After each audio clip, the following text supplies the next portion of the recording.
अस्सलाम वालेकुम नाज़रीन, आज हम रिव्यू देंगे ड्रामा सीरियल एहराम जुनू का। ये ड्रामा बहुत ही कॉम्प्लिकेटेड हो चुका है। मैं तो कंफ्यूज हो चुकी हूँ भाई, मैं किसका साथ दूँ, सजीला का दूँ या फिर शांति का दूँ।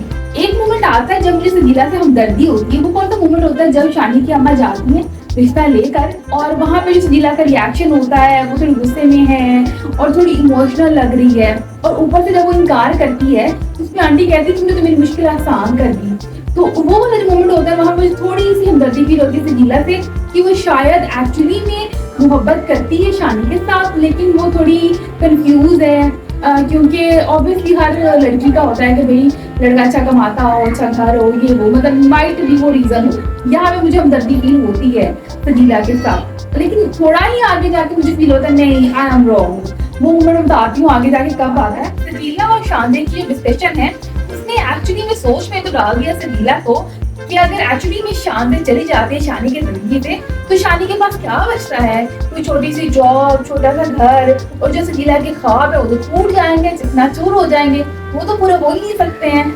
सजीला के दिमाग में क्या खिचड़ी पक रही है वो तो पता चलेगा टाइम के साथ, लेकिन शानी की ख्वाहिश पूरी ही होने वाली है जो हमें दिख रहा है, क्योंकि यहाँ पे सजीला ने इनकार कर दिया शादी से। अच्छा स्टोरी में ना जीजा जी का जो रोल आ रहा है ना वो मुझे बिल्कुल पसंद नहीं आ रहा, बहुत ही अनोइंग लग रहे हैं भाई। वो कैसे फोर्स कर रहे हैं भाई तुम शादी कर लो शांति के साथ। उनका अपना ग्रीड भी दिख रहा है। उनका अपना ग्रीड क्या है कि अगर शानी की उधर शादी हो जाती है तो जो कंपनी है ऑब्वियसली वो शानी के अंडर जाएगी, तो वहाँ मुझे नौकरी मिल जाएगी या फिर से कोई डिमांड कर देगा। तो ये जो लालचीपन दिखा रहा है ना जीजा, मुझे बड़ा ही जहर लग रहा है। ऊपर से शक्ल देखो जहर लगती है मुझे। वो अंकल किसने डाल दिया यहाँ पे इस वॉल में, अच्छी खासी प्यारी लड़की के साथ वो अंकल डाल दिया। वो अंकल भी जो लड़की को पसंद है भाई, क्योंकि जो सिचुएशन चल रही थी इतने सालों इन्होंने शादी का कुछ तय नहीं किया, बल्कि ये लटकाते रहे मामला। अब जाके लालची लोगों ने शादी की तो साफ जाहिर था लालच। खैर वो तो हम आगे जाके देखेंगे, लेकिन अभी हम देखने वाले हैं शांति की शादी।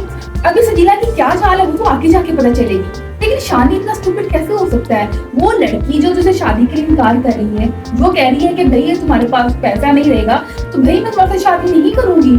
उस लड़की के लिए वो शांति जैसी लड़की को पता नहीं क्या धोखा देगा, क्योंकि अभी जो सजीला के कहने पे ही तो वो माना है, क्योंकि सजीला ने कहा कि अगर तुम मुझसे मोहब्बत करते हो तो मोहब्बत को प्रूव भी करो। वो किस तरह से अपनी शांति से शादी करके, और अगर तुम मुझसे शादी नहीं करोगे तो मैं किसी और से शादी कर लूंगी। तो ये पॉइंट समझ आ रहा है मुझे, कुछ इसमें समझ नहीं आ रहा कि क्या चालाकियां ये लोग कर रहे हैं, क्योंकि सजीला बहुत ही ग्रीडी औरत है शानी के जीजाजी की तरह। सजीला की क्या चाल मुझे लग रही है, वो ये लग रही है कि वो कहेगी कि शानी तुम शादी कर लो शांति के साथ और उसे दौलत लेके फिर वापस मुझसे शादी कर लेना। ये भी हो सकता है कि तुमसे भी शादी कर लो मुझसे भी शादी कर लो, क्योंकि यदि लालची है ये इतना कॉम्प्रोमाइज तो कर ही सकते हैं, मुझे पूरी उम्मीद है। लेकिन उसके दिमाग में और भी खिचड़ी पक रही है, वो मुझे भी समझ नहीं आ रही। मुझे समझ आएगी मैं शेयर करूंगी। अगर आपको खिचड़ी समझ आ रही है तो मुझे कमेंट में जरूर बताइएगा क्या चाह रही है सजीला। खैर अब जो कमिंग एपिसोड है उसमें बहुत मजा आने वाला है। होने क्या वाला है अभी शानी जाएगा शांति की अम्मा से मिलने और अपना रिश्ता मांगने के लिए खुद ही चला जाएगा, जो मुझे लग रहा है। हालांकि उसको अपनी अम्मा को लेकर जाना चाहिए था। उसकी माँ खुद बहुत खुश है इसका रिश्ता होने के लिए, वो बहुत चाहती है दिल से कि शांति घर की बहू बन जाए। अरे गरीब से ज्यादा मुझे लग रहा है वो जो एहसानात किए ना शांति के उसका बदला वो आंटी को तो आना चाहिए, जाहिर सी बात है। उसकी नजर का इलाज कराया और कितनी वो केयर करती है। हालांकि सजीला भी बुरी नहीं है, एटलीस्ट जो शानी की फैमिली के मामले में तो बुरी नहीं है। वो उसकी अम्मा के साथ भी अच्छा ट्रीट करती रही है, उसका ख्याल रखती रही है, उसकी बहन के साथ अच्छा ट्रीट करती रही है। शानी के मामले में थोड़ा लालच दिखता है। शांति से हमें एक ही मसला है भाई, वो जो मेकअप की दुकान बनी रहती है उस मेकअप में सारे एक्सप्रेशन छुप गए हैं। उस मेकअप में हमें कुछ प्रॉपर नहीं दिख रहा, उसकी आंखें तक हम क्लियर नहीं देख पा रहे हैं। मतलब कि कोई एक आध एपिसोड में आपने हैवी मेकअप कर दिया तो बड़े बड़े आईलैशेस लगा दिए, आपने डार्क मेकअप कर दिया, ठीक है, लेकिन ऐसी कौन सी लड़की होती है जो 24 आवर मेकअप में घूमती है। कितने भी अमीर हो तो भी इतना भी की मेकअप आ गया, मेकअप नहीं डोल जो सारा। इतने तो शांति ने पैसे ड्रेसिंग पे नहीं लगाए जितने उसने मेकअप में लगा दिए हैं। शांति के साथ साथ हम शानी का मेकअप कैसे भूल सकते हैं। शानी ने भी अखरी मेकअप कर दी हुई है। शानी यानी कि हम बात कर रहे हैं इमरान अब्बास की, जो कि मैं डे 1 रिव्यू से बात करी, बहुत मेकअप कर रहा है शानी।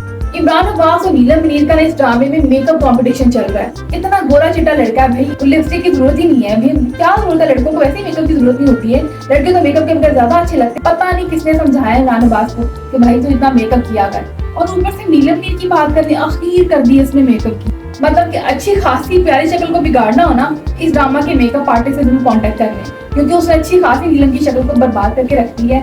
उसकी आंखें तक लैब नहीं दिख रही हैं, एक्सप्रेशन कुछ नहीं दिख रहे हैं। इससे तो एक एग्जांपल मैं कोट कर सकती हूँ, जो मेले में मिलने वाली बड़ी बड़ी मोटी मोटी सी जो डॉल्स नहीं होती, उन्होंने इतना डार्क डार्क मेकअप किया होता है, वो वाले मेकअप किया हुआ नीलम का। सच्ची आज का रिव्यू तो भाई इतना ही। अपना ख्याल रखिएगा, दुआओं में याद रखिएगा। अल्लाह निगहबान।